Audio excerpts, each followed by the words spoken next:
quelle est la différence pour toi entre spiritualité et religion?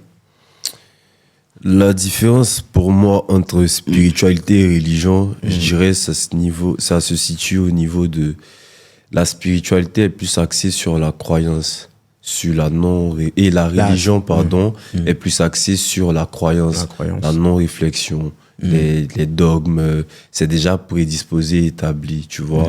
Tandis que la spiritualité, on parle de savoir, on parle d'expérience, on parle de connaissance intérieure, de vérité intérieure, tu vois. C'est à ce niveau-là que se situe la balance. C'est à ce niveau-là que se situe la balance. Yeah. Donc pour toi, la religion, ça te maintient dans une sorte d'idéologie où ça te Effectivement, retient, la religion sans conscience, ça emprisonne, tu vois. La religion sans conscience, ça emprisonne, ça maintient dans un cadre, c'est-à-dire tu n'as pas la capacité d'exploiter et d'explorer ton plein potentiel en tant que être doté de conscience, tu vois, de conscience même divine. Tu restes axé, bloqué dans un enclos là, et c'est juste ça ta réalité, tu vois. Tandis que dans la spiritualité, c'est comme, je te prendrai un exemple, je vais te prendre la mer, tu vois, la mer et un aquarium de petits poissons. L'aquarium de petits poissons équivaut à la religion, la mer tout entière équivaut à la spiritualité, tu vois. Donc réussir à sortir de l'aquarium, te faire revenir à nager dans la mer tout entière avec tout ce qu'il faut voir à l'intérieur. Mais est-ce que quelque part, ça ne t'expose pas? Exposé à quoi? Ça ne t'expose pas à des dangers, par exemple? Quel danger dont tu parles? On reste dans l'exemple de la mer, tout ça. On sait que dans la mer, il y a des gros poissons. Ouais, il y a des gros poissons, il y a des trucs. C'est aussi valable dans le cas de la spiritualité aussi, ou pas? Oui, il y a des gros poissons. Il y a des gros poissons, il y a des requins. Mais on a parlé de conscience ici. Ouais. Tu vois? Donc, c'est déjà de comprendre à quoi la spiritualité te ramène quand tu nages dans la mer. Tu comprends? En tant que petit poisson, même en tant que petit poisson, tu gardes ta zone dans laquelle tu es habilité à nager. Tu comprends? Sans oublier que la spiritualité en elle-même, elle vient pas te montrer une spiritualité déjà basée. Elle vient te montrer une spiritualité basée sur ton axe intérieur, c'est-à-dire sur ta vérité à toi, ta croyance à toi, ton expérience à toi, tu vois. Comment le définir, comment l'expérimenter, comment être dans la capacité de tes pleins potentiels. Tu comprends? Imagine si tu sors de la spiritualité et que tu vois que, en fait, tu possèdes les petits poissons, pourtant c'est toi-même le requin. Ça peut arriver, il y a des cas comme ça. Ouais. Forcément, tu te vois un petit poisson. Mais en temps, tu es le requin même en lui-même. Je veux dire quoi par petit poisson? En fait, par petit poisson, c'est quelqu'un peut-être qui ne se connaît pas. Déjà, quand tu n'as pas la conscience de ton potentiel, quelque part, tu es un petit poisson. Oui. Parce qu'il te manque quelque chose, la connaissance. Donc, sans la connaissance, est-ce que tu n'es pas quand même vulnérable? Tu as parlé de religion sans conscience. Est-ce que tu penses qu'il y a une religion avec conscience? Oui, de fou. Ah bon? Oui, de fou, parce que la Bible est symbolique. Tu vois, dans la Bible, il y a plusieurs récits. Tu vois, il y a les lois, il y a les paraboles, il y a de la poésie, il y a tout ça qui est mélangé dedans. Et c'est difficile pour quelqu'un de pouvoir lire tout au même niveau. Tu vois, il y en a qui sont symboliques. Il y a de l'histoire, il y a des passages, comme j'ai dit, poétiques, et il y a des passages symboliques qui sont en rapport avec la structure intérieure de l'homme, c'est-à-dire avec comment tu es façonné toi, et que tu dois utiliser ça en rapport avec toi. C'est pas l'utiliser comme du plagiat ou comme une histoire tu vois, à dormir debout, mais on te parle d'incarner ce que tu dis, mais comprendre le symbolisme, ne pas dire la symbolique derrière ça, tu vois. Là, c'est particulier. C'est pour ça que je te dis ici, quand on parlait, j'aime bien l'exemple du petit poisson, parce que tu parles de quelqu'un qui ne se connaît pas. Ouais. Pourtant, la spiritualité remet en fait à la connaissance de soi. C'est pour ça qu'on dit, trouvez à l'intérieur de vous. Rien ne se trouve dehors, tout se trouve à l'intérieur de toi. C'est parce que tu ne te connais pas ou que tu n'as pas encore conscience de qui tu es, de ce que, des axes qui sont dominants chez toi, que tu penses que tu es le petit poisson. Mais en t'ancrant plus dans ta spiritualité, ça finalement que tu finis par te rendre compte que c'était toi le requin au lieu de penser que tu étais le petit poisson. Tu comprends? Ouais, Donc la spiritualité t'a permis de conscientiser ça. C'est un peu ça. Ouais. Quand on prend la définition étymologique de la religion, est-ce que c'est pas ce que tu viens de définir un peu plus tôt, disant que c'est ce qui te met dans un truc, dans un cocon, dans un enclos, tout ça. Mais quand on parle de religion consciente, il y a toujours le mot religion aussi derrière. Le problème, c'est pas la religion. C'est pas la religion. Non, le problème, c'est pas la religion. Le problème, ça n'a jamais été la religion. Le problème, c'est ce que les hommes ont fait de la religion. Le conditionnement derrière la religion. C'est ça le problème. Sinon, comme je te dis, il y a des passages bibliques qui sont tellement symboliques qui pourront t'aider à atteindre un niveau de conscience dans l'éveil que tu es en train de vivre. Même un niveau de compréhension déjà de base dans l'éveil que tu es en train de vivre. C'est pour ça que je te dis, c'est comme une arme qu'ils ont utilisée. Tu vois, elle peut être utilisée dans le sens moral, dans le sens réfléchi pour libérer, comme dans le sens du conditionnement pour emprisonner, soit par les peurs, soit par la honte, soit par les menaces. Tu vois ce que je veux dire? Si ta spiritualité ou si ta quête de Dieu te fait passer par la honte, par les menaces, anyway, tu vois, par la peur, tout ce qui va te permettre de te maintenir emprisonné, ça c'est pas une quête spirituelle, c'est pas une quête, tu vois. Par contre, si comment on appelle ça, la quête de Dieu dans ta spiritualité te pousse en fait à plus être dans la discipline, plus être dans une transformation intérieure, plus être dans la joie, dans l'amour, là à ce moment-là on parle de spiritualité. Tu vois ce que je veux dire? Donc c'est le conditionnement ici. On le voit très bien avec la société actuelle. On sait que, bon, voilà, la religion telle qu'il nous est enseignée maintenant, là, il y a beaucoup de peur, il y a beaucoup de... Est-ce qu'on peut dire que ça aussi, c'est pas quand même, voilà, pas la bonne spiritualité? Mais tu comprends encore que c'est pas la religion le problème. Tu parles de tel qu'il est expliqué. Qui il explique? C'est l'homme. C'est l'homme qui le voit. Tu vois que c'est l'homme qui a encore le souci en rapport avec le conditionnement de la spiritualité et de la religion. Donc, la religion en elle-même peut permettre d'éveiller, tu vois, comme permettre de faire dormir quelqu'un. Maintenant, dans les deux situations, c'est l'homme qui se retrouve au milieu, là, qui utilise ça en fonction de ce qu'il veut retransmettre. Quand on parle des pasteurs qui flashent les Rolex, là, tu vois, ce genre de personnes-là. Et comment, selon toi, ils utilisent la religion? D'autant plus qu'ils ont quand même ce savoir-là. On va pas parler seulement des pasteurs qui n'ont pas le savoir encore plus poussé de comprendre ça, parce qu'on dira que même dans leur école, tu vois, même au séminaire, peu importe où ils sont allés apprendre, ils ont fait cette théologie-là, on leur a expliqué la religion telle qu'ils devaient retransmettre, tu vois. Donc, c'est dit que le système est encore plus profond, c'est encore plus haut que eux-mêmes leur niveau. Mais pourquoi c'est expliqué comme ça, selon toi? C'est fait exprès. La religion est... la religion est outil de contrôle, tu vois, outil de contrôle comportemental. Donc, ils se servent de ça pour contrôler le comportement, les croyances de la population. Ils mettent les gens dans une chaîne dorée. On leur fait croire que leur chaîne, là, c'est ça qui va leur permettre de s'affranchir. Ils ne peuvent pas se rendre compte qu'ils sont en train de se faire contrôler. Ils sont en quête de Dieu, tu vois. Mais le système utilise ça. Donc, quelque part, c'est malsain. C'est malsain. Et dans tout ce lot-là, il y a les pasteurs maintenant qui viennent, c'est-à-dire en connaissance de cause, mais ils sont là pour d'abord, man. Ils ont besoin de Dieu, ils sont pas en train de faire beaucoup de choses, tu vois un peu. Ils sont là pour d'abord, donc tu vois qu'ils gagnent rien à t'expliquer la vérité. Si toi tu deviens conscient, vu qu'on parle de spiritualité, on parle de conscience, non? Tu comprends? Donc plus je deviens conscient, je deviens moins manipulable. Si je suis conscient, je suis plus dépendant ni même de ce que tu me dis. Parce que ce que tu vas me dire pour ma spiritualité va me permettre de devenir autonome. Tu vois, si ce que tu me dis pour ma spiritualité me maintient dépendant de toi, il y a un problème. Tu vois ce que je veux dire? Donc il y a cette peur-là pour les hommes religieux, je veux dire, de vouloir donner la liberté aux gens. Voilà, parce que ça les rendrait indépendants d'eux. Des hommes bien portants. Si tout le monde est bien portant, qui va à l'hôpital? C'est pas faux. Tu comprends? Le médecin, il a besoin qu'il y ait des gens malades. S'il n'y a pas des gens malades, il ne travaille pas, il ne gagne même pas d'argent. Tu comprends? Donc c'est pareil.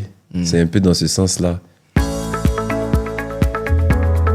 Comment tu penses que quelqu'un qui est dans un environnement où ses parents sont chrétiens, sa famille, tout le monde chrétien, et qui commence à avoir les bases de l'éveil spirituel, il commence il commence à comprendre certaines choses, comment tu penses qu'il devrait gérer ça avec les gens autour, voilà, pour ne pas qu'ils se sentent un peu...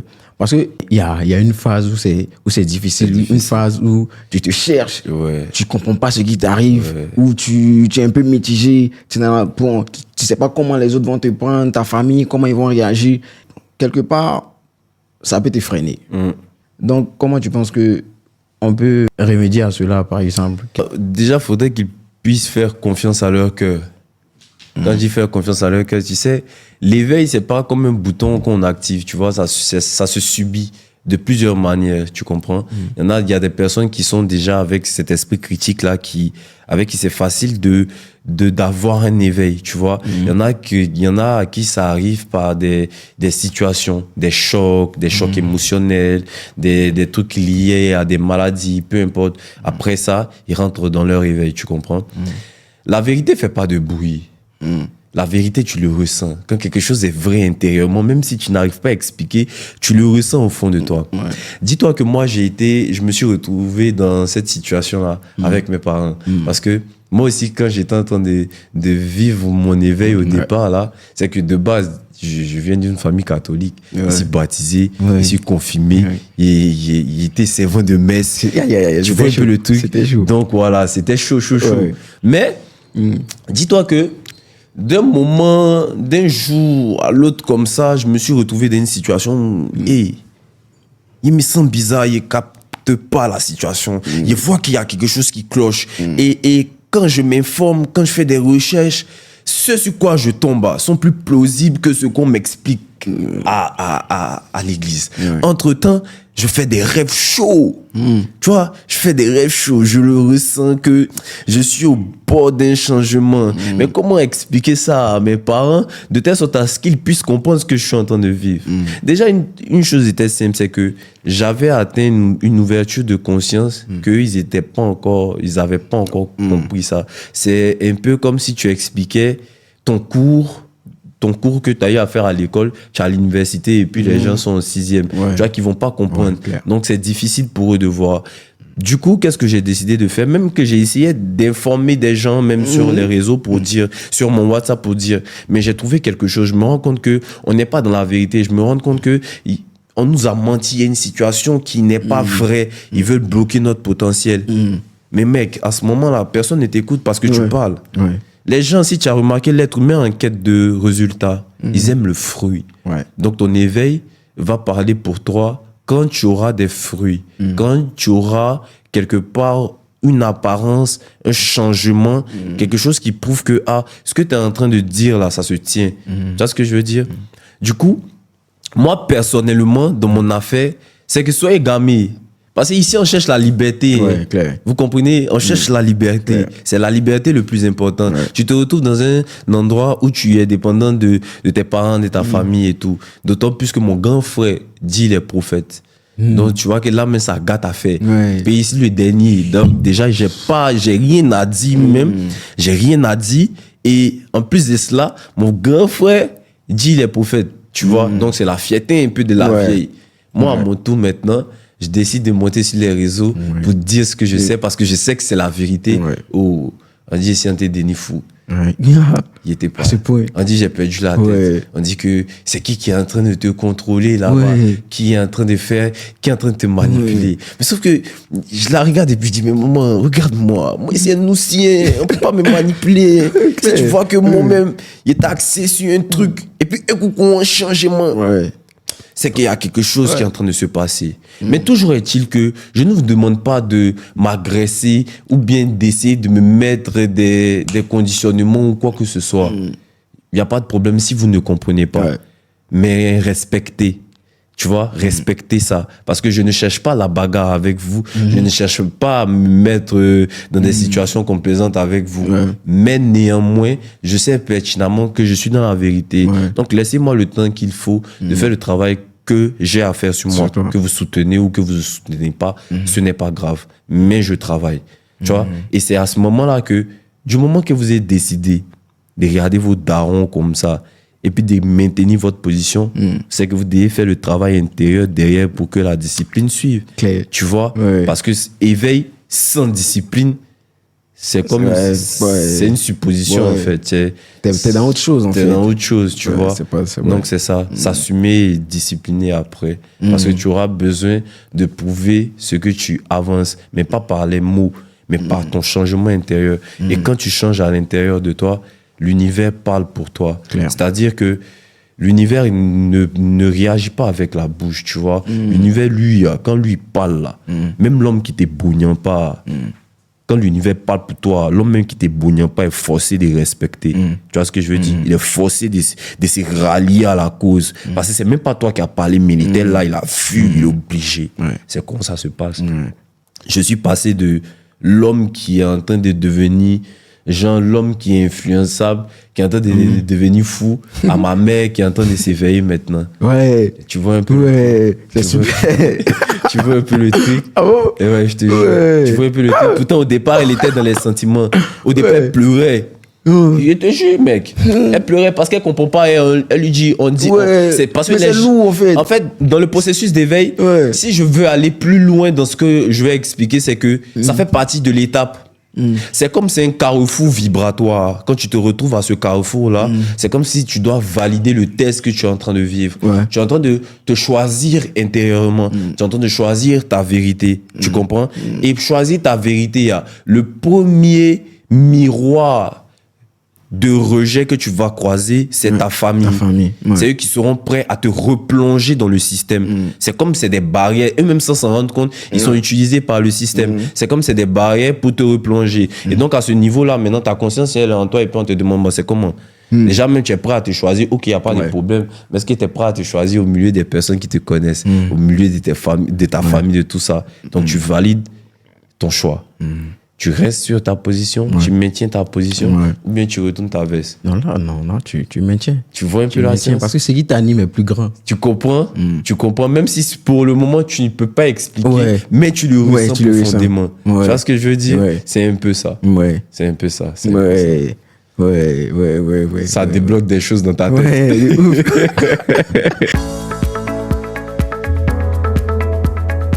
En ce moment-là, je me dis que c'est très difficile d'arriver à convaincre les parents. Dans ton cas, ça me fait réagir parce que j'aimerais bien savoir même. Raison pour laquelle je te pose la question. Comment ça s'est fait? Les parents, j'ai pas essayé de les convaincre. Tu vois, j'ai pas essayé. C'est pas mon but de convaincre. Même les personnes à qui je parle sur les réseaux, mon but c'est pas de convaincre.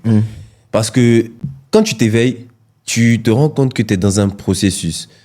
Tu vois, peu importe les actes que tu poses, peu importe où tu t'en vas, même le fait que toi et moi on soit assis en face ici, là, aujourd'hui, ça faisait partie du processus. Tu comprends? C'était naturellement ce qui devait se produire. Tu peux pas faire autrement. Ok. Donc, l'agissement des parents, là, dans le moment où tu es en train de t'éveiller, tu te rends compte que tu viens de tenir une vérité, une compréhension qui pourrait autant toi te sauver, mais aussi permettre de sauver ta famille. C'est-à-dire le permettre de mieux vivre. Parce qu'on parle aussi de vie. C'est un rapport avec les maladies. C'est un rapport avec ce qu'on consomme, avec le conditionnement mental. C'est de la lumière. C'est la lumière que tu détiens. C'est tout un tas de Naturellement, tu veux partager cette lumière-là.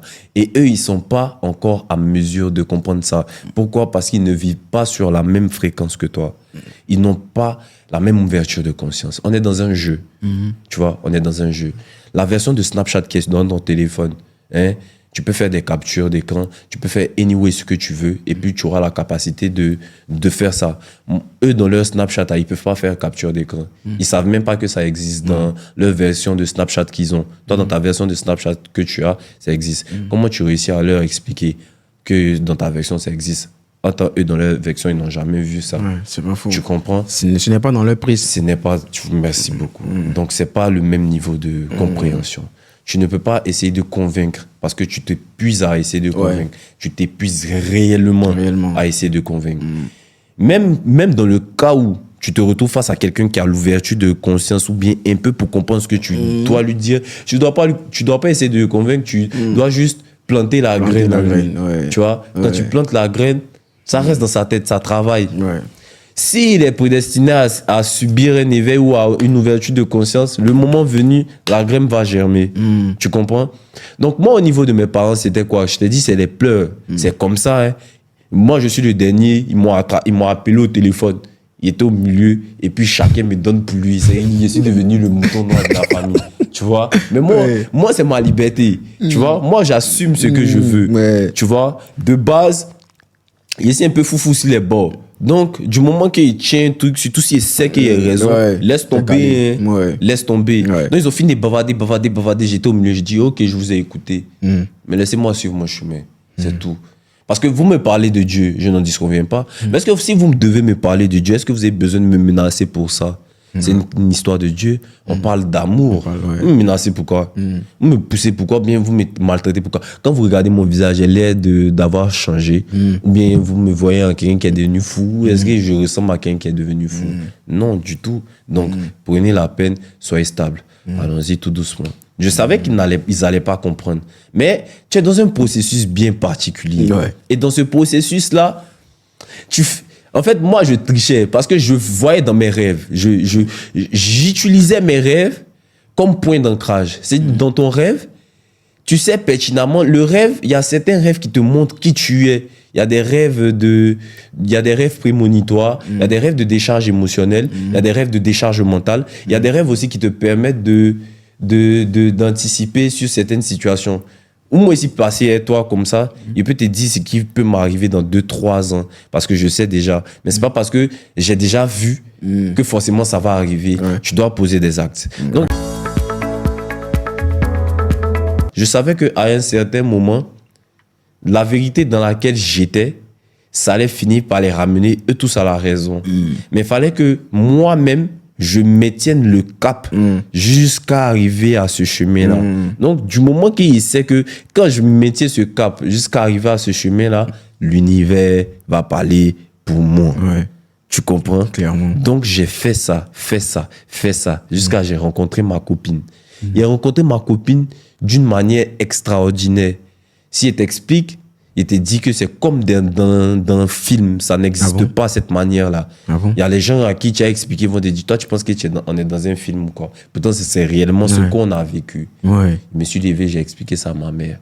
Elle comprend pas où, mais elle voit que c'est un peu bizarre. Le jour où ça a marqué son arrêt, c'est que je me suis levé un matin et puis je lui ai dit, il faut que j'aille au Ghana. Je dois aller au Ghana. On vient du Ghana, on est roi là-bas, mais jamais ça m'arrive. Tu sais, moi, je fais pas ça. Moi, dans ma vie, c'est que du basket. Moi, je joue au basket, je rentre à la maison, je sors pas.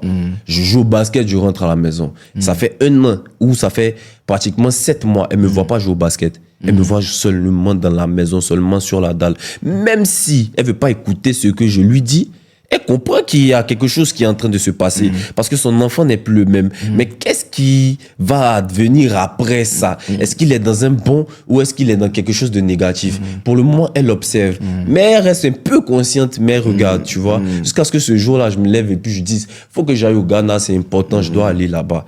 Là, à ce moment-là, elle commence à comprendre. Mais lui, là, un coup comme ça, jamais même, mais... Il y a anguille sous roche. Donc, elle accepte de me laisser partir et elle appelle le roi et elle parle avec le roi. Et maintenant, c'est le roi maintenant qui est en train de lui casser les papos pour lui faire comprendre en fait qui je suis dans la famille, ma place et de pourquoi moi-même je suis là. C'est à partir de cet instant-là que son regard maintenant commence à changer. Mais tu vois que je ne lui ai pas expliqué. Arrivé un moment, on a arrêté de se taper. Chacun est resté dans son giga. Il décide de faire mes trucs. Elle me laisse faire mes trucs. On s'embrouille pas trop. Même si elle n'aime pas, mais elle me laisse faire parce qu'elle comprend que c'est pas quelque chose de négatif. Tu comprends? Donc elle pourrait. Elle dit, bon, fais ce que tu veux. Jusqu'à ce que je parte au Ghana, que je revienne. C'est à ce moment-là, maintenant, elle prend conscience de ce qui arrive. Et ce qu'elle m'appelle, me dit, bon, viens. Ton affaire là, faut bien m'expliquer, je vais comprendre. Tu comprends? Donc je lui explique. Elle comprend pas trop, mais elle comprend, au final, elle accepte. Pour finir par me dire maintenant, 2 mois, 3 mois après, et Ivan, je commence à voir les heures miroirs. J'ai vu un miroir à 12h12. J'ai vu et puis j'ai rêvé. Je dis, là, toi aussi, tu es en train de t'éveiller. C'est ton appel qui est là. C'est une question de tenir son axe. En fait, tu t'es juste aligné, tu as juste suivi. Ça. Tu as juste suivi ton chemin, juste en fait. ça, parce qu'il ne faut pas douter. Ouais. Faut pas douter. C'est en toi, tu le ressens. Et tu trouves maintenant quelque chose. En fait, c'est comme si tu sais que tu es sur un bon coup. Ouais. Tu vois? Ouais. Tu sais pas où encore ça s'en va, hein. Mais tu sais que tu es sur un bon coup. Ouais. Tu dis, bon, tant qu'à faire, jouer en même temps. Tu vois un peu le truc? C'est un peu dans ça quand j'étais. Ouais. C'est comme ça qu'après, c'est aligné naturellement. Et donc, jusque-là, ça continue toujours de s'aligner. C'est dans le processus. Et pour ceux qui sont, par exemple, persécutés, par exemple, par leurs parents, par leur famille, ils disent, non, ça va, tu fais ça, quoi, non. C'est-à-dire, ils n'ont même pas l'opportunité d'être dans leur coin même. Ils peuvent pas. Et ceux qui n'arrivent pas à méditer, ceux qui ils peuvent rien faire parce qu'ils sont dans la maison. Voilà, ils sont, tu vois. Vous devez serrer la ceinture, vous devez rester, vous devez travailler silencieusement, serrer la ceinture. Vous devez trouver le moyen de pouvoir travailler intérieurement sur vous, de pouvoir vous aligner, de pouvoir vous reconnecter à votre axe. C'est normal. Vous n'avez même pas pleurer de la situation. Au contraire, voyez ça comme un test, comme des épreuves. C'est normal. Trouvez comment faire. Trouvez le moyen, mais restez dans votre vérité, sans chercher les histoires, sans chercher la bagarre. Mais assurez ça. La liberté, pour avoir la liberté, ça va vous demander de vous taper avec beaucoup de gens. Hein. C'est ça. Tu arrives dans un endroit où on ne te respecte pas. Tu dis, moi, je reste pas ici. Parce que ici, là, voilà.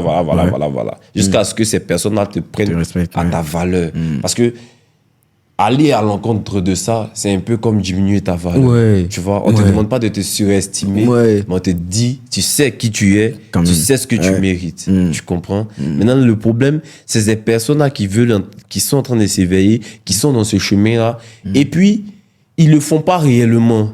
Et ils ont un pied dedans, un pied dehors. Tu vois? Et puis en plus de ça, ils se servent maintenant de la situation de la famille, encore pour chialer dedans, ils vont pleurer, ils vont faire non, mais moi chez moi, c'est difficile, c'est comme si. C'est difficile partout. C'est clair. Tu vois? Mais si tu décides de prendre un chemin, tu prends ce chemin-là, et puis tu vas jusqu'au bout. Parce que tant que tu as resté dans comme ci, comme ça, ta situation va continuer de stagner jusqu'à ce que tu décides réellement de faire ce qu'il faut.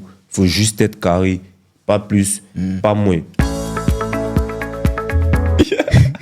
Qu'est-ce que tu pourrais dire, par exemple, en ce qui concerne les érigants familiaux? Bah, en vrai, un érigot lui-même, il n'a rien de négatif, mais il n'a aussi rien de positif. Ça dépend de comment tu l'utilises. De toutes les façons, dans tout ce qu'on fait sur cette terre-là, il n'y a pas son bon côté forcément, ni son mauvais côté. Il n'y a pas de mal, il n'y a pas de bien. Oui, il y a toujours les deux, tu vois. Ça dépend maintenant de comment tu as utilisé ça, qui va définir ça. Et vraiment, c'est vraiment l'exemple type même. Si je te prends un couteau, il peut te piquer ça, il y a tes moulous qui fait sortir tout dans toi, tu vois. Mais il peut utiliser le même couteau pour préparer, faire de la cuisine, bien découper quelque chose qui va me permettre de, voilà, tu vois, de réaliser une tâche. Donc, c'est ce que tu décides d'en faire. Tu comprends? Donc, ok. Donc, Satan pour toi, c'est qui, il n'existe Satan? pas. C'est qui? Il n'existe pas, Satan. C'est qui, Satan? C'est le mal. Le mal. Oui, le mal. Le mal existe. Oui, le mal existe. Oui. Donc, est-ce que Satan, il existe? Lui qui est en affaire là-bas? Satan de la religion, Satan des chrétiens. Il n'existe pas, lui. Il n'existe pas. Peut-être il va exister pour eux, vu qu'ils conçoivent ça. Tu vois? Donc ça peut devenir un égrégore pour eux, tu vois? Sinon, en lui-même, Satan, ce qu'ils ont appelé Satan, c'est une fonction énergétique. C'est une fonction énergétique qui se retrouve en toi. Tu as deux pôles. Tu as ce bon côté-là et aussi tu as ce mauvais côté-là. Donc, ce qu'ils appellent Satan, c'était juste une autre forme de se déresponsabiliser des actes qu'il posait.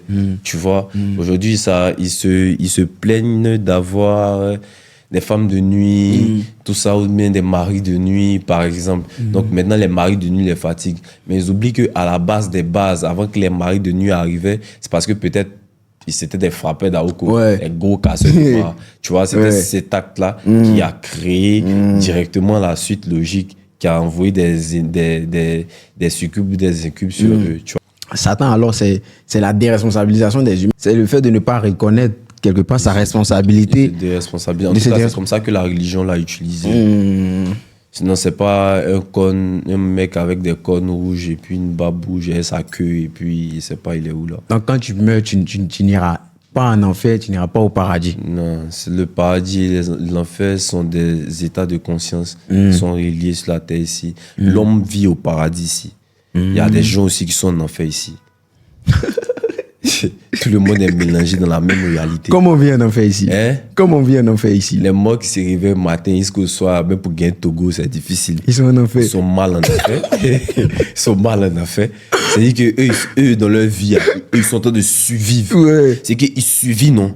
Ils font même pas ce qu'ils veulent. Ouais. Ils peuvent pas faire ce qu'ils ce qu'ils ressentent réellement. Ils sont obligés de quêter pour pouvoir d'abord trouver un toit où ils vont dormir. Tu vois, ça c'est l'enfer, man. Ça c'est l'enfer. Pendant que dans ce même monde-là, il y a des personnes qui gagnent à la seconde des millions. À la seconde. Ici, il veut s'élever aujourd'hui sans Assini. Sans Assini pour aller se faire caresser par une Mexicaine. Ça, c'est pas le paradis pour lui. Tu comprends?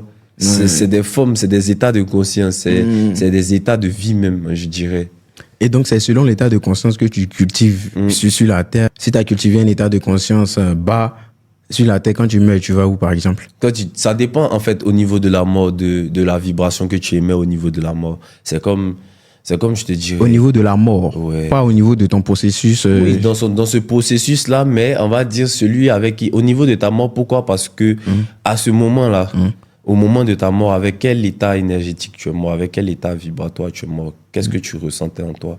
Est-ce que tu es mort avec des attachements de la matière, avec du regret, avec de l'ego blessé, avec des sentiments de ne pas avoir fait ce que tu voulais faire dans ce cadre-là? Quand tu mors là, tu encore restes attaché à un cycle encore de réincarnation, un cycle de tu vois, c'est-à-dire que tu meurs dans une basse vibration. Donc, en tant qu'entité, vibratoire, ça reste négatif pour toi. Même si ton âme va remonter pour aller nourrir le soi supérieur, il va aller lui donner, en fait, l'expérience que toi, tu as fini de vivre.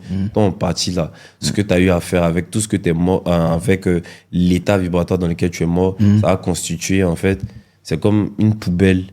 Tu vois, c'est comme une poubelle qui se forme, qui reste dans le sang. Et si ça doit rester dans ta famille, tu transmets ça aussi au champ morphique de la famille. Ce que tu pourrais appeler égrégore familial, comme ça. Dans tout égrégore familial, dans tout le champ morphique transgénérationnel, là, il y a des résidus, ça, qui s'est coincé dans le bas astral. Le bas astral, en fait, c'est une poubelle, tu vois. C'est pas forcément un lieu d'état vibratoire, c'est une poubelle. C'est un état vibratoire, c'est là-bas où stocke tout ce qui est émotions lourdes, négatives, qui sont restées, tu vois. Tout ce qui est lié c'est un dépotoir, en fait. Donc, c'est dans ce cadre-là que si tu meurs, tu gardes encore ça. Ça libère dans ton sang. Par contre, si tu meurs avec un bon niveau vibratoire, il n'y a rien, quoi. C'est facile pour toi de... Est-ce que même si tu meurs avec un bon niveau vibratoire, est-ce que tu peux te réincarner encore? Oui. Tu peux te réincarner? Oui, tu peux te réincarner. Mais ça dépend maintenant. Le bon niveau vibratoire. Si tu es né... supposons que tu es mort avec une certaine ouverture de conscience. C'est que tu as pris conscience que tu es au-delà de la matière. Tu as un esprit vivant une expérience sur la terre. Tu es monté à un niveau de conscience. L'âme ou bien l'esprit, quand il s'incarne dans ton corps, qu'est-ce que lui cherche? Lui cherche à expérimenter. Plus d'expérience, il cherche l'expansion. Tu vois, l'expansion. Non. L'âme n'avance pas en évolution. Ah bon? L'évolution, c'est plus pour nous, les êtres humains. Tu vois, c'est nous qui concevons comme système d'évolution. Le corps même évolue. Le corps évolue, les affaires même. En fait, même notre terre même est grandie. Tu vois, en évolution. L'âme ne connaît pas ça. Lui, il veut expérimenter.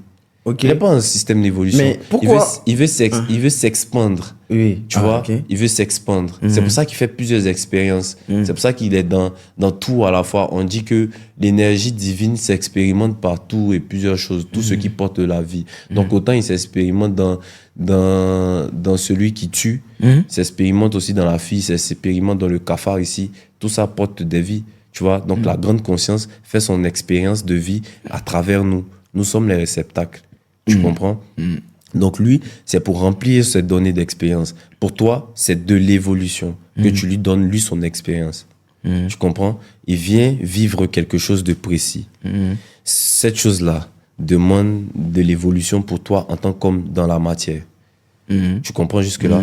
Donc, c'est-à-dire que ce que lui veut expérimenter, toi, ça devient, en tant qu'homme dans ta matière, ça devient de l'évolution, des étapes à franchir. Tout ça fait partie de l'expérience pour lui. Oui, mais lui, qu'est-ce que ça lui apporte? C'est juste l'expérience.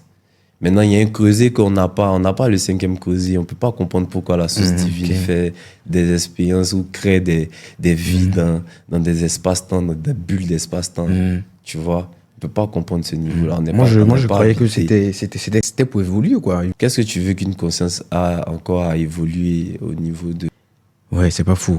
Donc, l'évolution, par exemple, ça peut être la conscience qui peut commencer son règne, par exemple, par un règne animal, après devenir comme ça, après devenir l'homme, après devenir... C'est dans ce sens-là qu'il y a évolution. Dans ce sens-là qu'il y a expérimentation. Parce que si elle commence un règne animal, elle va expérimenter le règne animal, mais malgré ça, au fur et à mesure, elle évolue pour avancer. Donc elle s'expérimente. Maintenant, pour toi, en tant qu'humain, ça devient de l'évolution pour toi. Mais le but de tout ça, c'est que toi, tu te rendes compte dans l'expérience que tu es une âme, que tu es une étincelle divine. C'est ça. C'est toi te rendre compte pendant que tu es conscient là maintenant. Dans le jeu. Tu te rends compte que tu es une étincelle divine. Oui. C'est que tu as une conscience divine qui est en train d'expérimenter la vie. Et là, en te rappelant ça sur Terre, ça te permet d'atteindre des niveaux de conscience assez élevés. À ce moment-là, tu ne subis plus pour être en enfer. À ce moment-là, tu deviens créateur du jeu. Tu joues le jeu. C'est que, en tant que conscience divine, l'univers dans ton terrain de jeu devient ton copilote. C'est toi qui écris le film et puis lui il fait la réalisation de la chose. Tu comprends? Parce que tu crées. Tu as une conscience. C'est-à-dire tu vis plus à travers... non. Tu vis maintenant à travers ta conscience. À travers la conscience. Parce que tu comprends que tu es infini. Tu n'es plus ton identité vibratoire. C'est que tu n'es plus Ivan. Tu n'es plus Deki. Tu ne vis pas à travers l'héritage qu'on t'a donné. Tu ne vis pas à travers la compréhension, les dogmes que tu as eus. C'est pour ça que l'éveil te demande de sortir de ces dogmes-là pour te connaître soi-même. Parce que plus tu te connais, plus tu connais la vérité intérieure qui se trouve en toi. C'est ça que j'appelle l'axe, ton axe, où tu dois aller, qu'est-ce que tu dois expérimenter, comment tu dois vivre. Donc, plus tu rentres dans ce axe-là, plus tu te connectes à cette conscience divine-là. Ce n'est plus de l'ego. C'est que quand tu es avant l'éveil, tu es en mode automatique. Mais ton mode automatique est gouverné par ton ego. C'est ton ego qui vit, c'est ton ego qui a besoin de sécurité, c'est ton ego qui a peur du manque, c'est ton ego qui est dans comment je dirais ça, c'est ton ego qui est dans l'approbation, dans la validation des autres, dans le besoin d'appartenance. Tu comprends? Mais quand tu sors de l'ego pour entrer dans une conscience unifiée, là tu rentres dans ta conscience divine à toi, tu comprends que tu n'as pas besoin de tout ça là, tu n'es même pas tout ça là. Tu as quelque chose de plus grand que ça. Voilà. Maintenant, la spiritualité, maintenant que tu as, cette ouverture de conscience que tu as, te permet à cet instant-là de décider de vivre ce que tu veux toi. Comment tu le veux toi? Qu'est-ce que tu veux? Parce que n'oublie pas qu'on est dans la matière. Hein. L'éveil ne te fait pas aller dans les stratosphères pour aller rencontrer Shambhala ou bien les Lémurie, ou bien pour aller dire que non, tu n'es plus, comme tu n'es pas d'ici, tu dois te retrouver dans les étoiles. Non, non, non. Tu es dans une expérience. L'expérience, c'est la terre, c'est la vie ici. Donc, toi, en tant que conscience, tu possèdes un corps de chair. Sans ton âme, ton corps ne marche pas. Donc, tu as choisi ton avatar. C'est ton avatar qui est là. L'expérience de ton avatar et la vie qu'il veut venir vivre, tu l'as choisi. C'est là, tu es dedans maintenant. Qu'est-ce que tu dois comprendre? Quelle ouverture de conscience, quelle lucidité tu dois atteindre pour réussir à transmettre la connaissance de ce monde-là, ta connaissance intérieure, mais dans l'expérience que tu es en train de vivre, pour la mener à bien, sans te rater, créer ce que tu veux. Tu comprends que si on te donne ça à l'église, tu ne vas plus à l'église. Tu comprends? Tu n'as plus besoin de ça. En fait, ta vie a un sens en même temps. En fait, c'est un sens. Ta vie a un sens. Tu vis pour quelque chose. Tu vis pour quelque chose. quand tu comprends réellement le mot de « je suis une conscience divine en train de vivre une expérience physique, une expérience de la terre », à ce moment-là, même respirer devient intéressant. Ouais. Manger devient intéressant. Faire l'amour devient intéressant. Tu vois, profiter des bons moments à l'instant, ce moment dans présent, le moment présent là, devient intéressant. Ouais, parce que tu te rends compte que tu te dis, mais attends, le jeu est bizarre. Hein? Donc, sans mon âme, je peux pas me retrouver dans un corps.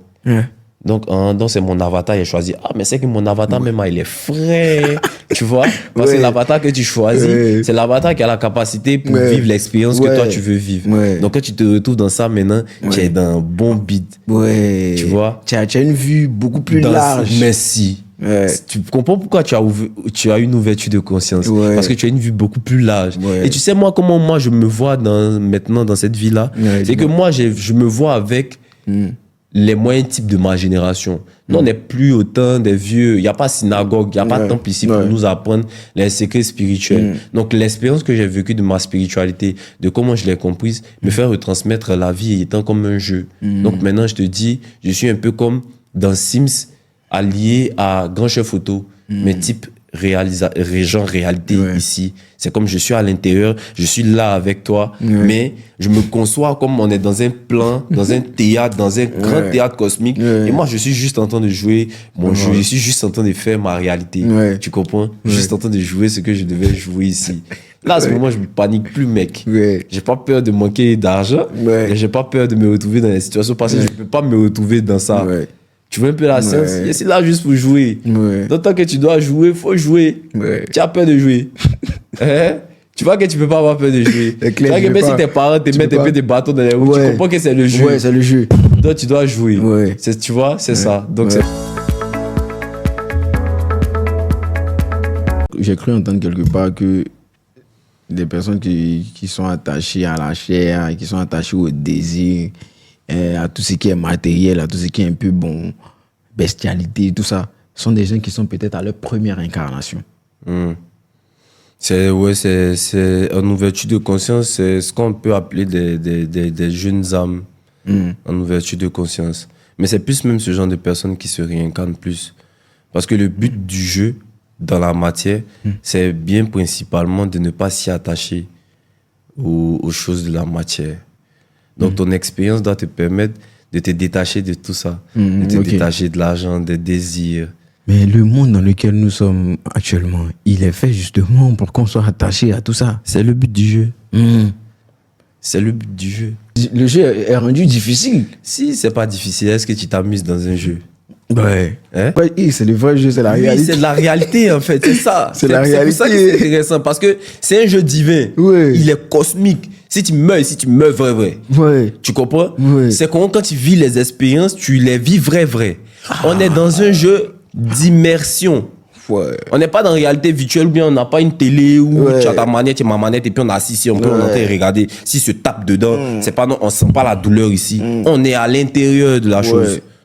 Tu comprends? Quand tu te retrouves à l'intérieur de la chose, si tu vis la scène, là, tu as pu prendre. Imagine en train de jouer Grand Chef Photo, tu roules la CJ, tu fais cascade, lui dans la voiture, là, tu es assis dans ton fauteuil ici, tu as tapé manette. Mais c'est lui, il est à l'intérieur du jeu, tu sais ce qu'il risque. Tu l'envoies dans tous les sens. Ok, là, tu es dedans. Est-ce que tu peux t'envoyer dans tous les sens? Tu peux pas t'envoyer dans tous les sens. Donc, quand tu te retrouves maintenant dans ce jeu-là, c'est de comprendre. Quand tu viens l'oubli. Est-ce que tu as choisi ta vie? Tu as choisi ton nom? Tu n'as pas choisi. Consciemment? Ouais. D'où j'étais? Non. Là, tu n'as pas choisi. Quand je suis né, non. Tu as choisi ton avatar? Non. Tu l'as pas choisi. Non. Mais tu es rentré dans un jeu où ils t'ont donné un corps. Ils t'ont donné une famille. Ils t'ont donné une vie que tu dois vivre. C'est pareil. Quand ils sont en train de jouer peut-être Splinter Cell, il rentre, on me dit, bon, je suis Splinter Cell, si tu veux sauter ici, voilà comment on court, si tu veux courir ici, voilà comment on fait, si tu veux tirer ici, voilà ce que tu dois faire. Tu finis d'apprendre ça, maintenant tu te dis, bon, tu dois jouer jusqu'à atteindre le méchant devant là-bas, et puis maintenant tu continues ton jeu. Maintenant, nous, notre jeu ici, on est dans l'oubli, on oublie d'où on vient, on oublie qui on est, justement pour être là déjà on est déjà, le corps subit la matière.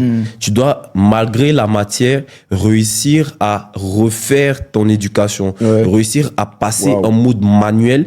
En fait, c'est fort, en fait. En mode automatique, passer en mode manuel. Et quand tu passes en mode manuel, là, à ce moment, tu comprends maintenant les réalités. Tu comprends tes schémas.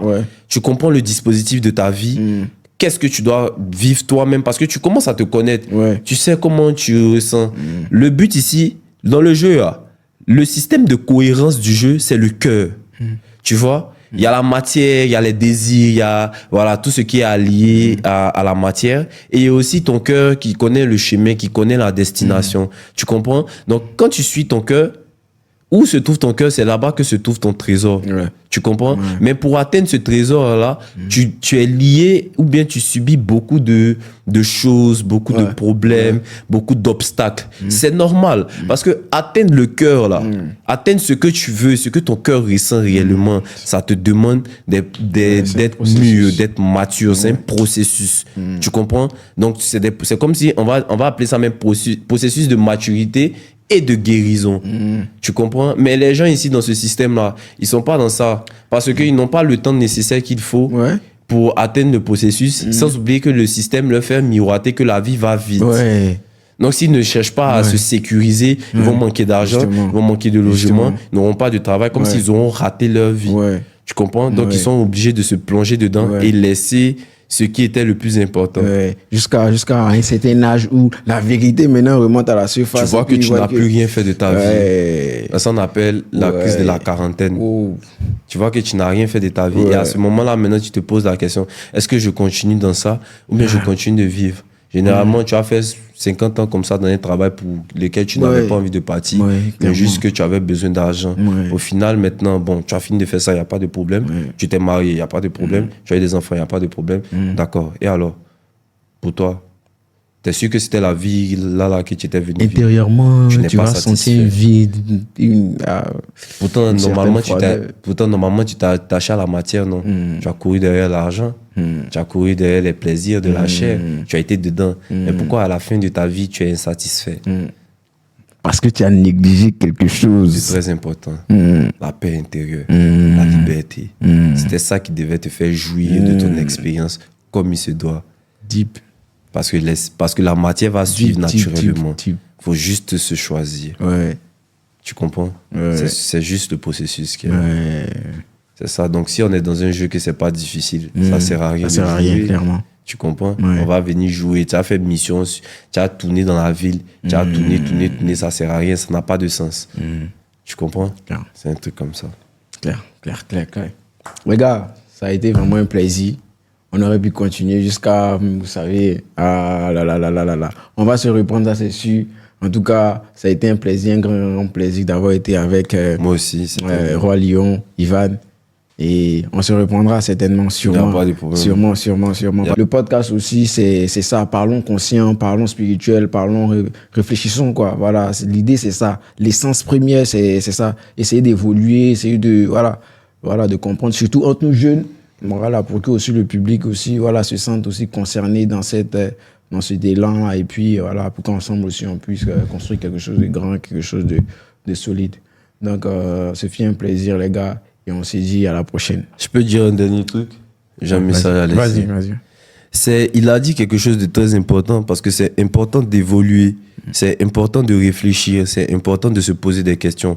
Vous ne pouvez pas vivre une vie où vous allez seulement vous axer sur ce que vous allez boire demain, comment vous allez vivre, comment vous allez aller au travail, comment vous allez chercher l'argent. La vie est bien plus profonde que ça. Vous-même, quand vous vous arrêtez à seulement ces désirs primaires, est-ce que vous ressentez que il ne vous manque pas une vérité, une profondeur, un besoin de sens, un besoin de réel vécu? Alors, comprenez qu'on est dans ce système-là. Ils font tout pour nous distraire. Ils font tout pour nous déconnecter de la réalité. Pourtant, il n'y a que l'amour qui compte. L'autoréalisation. Vous avez la capacité de vous réaliser sous toutes les formes. peu importe, du moment que vous arrivez à conscientiser, à imaginer cette chose-là, c'est que c'est réel. Maintenant, c'est à vous de faire le processus tout doucement pour atteindre cette chose-là. Mais ça va vous demander de vous choisir, de vous préférer, de ne pas laisser aller par le stress ou bien par la pression de la vie ou bien de la famille. Ce que vous voulez faire, là, il n'y a que vous qui savez que vous voulez faire ça. Donc, montrez-nous que c'est ce que vous voulez faire. Exprimez-vous, vivez, surtout, soyez conscient, parce que le système est rempli de deuil. C'est tout ce que j'avais à dire. Conscience, les gars. Super.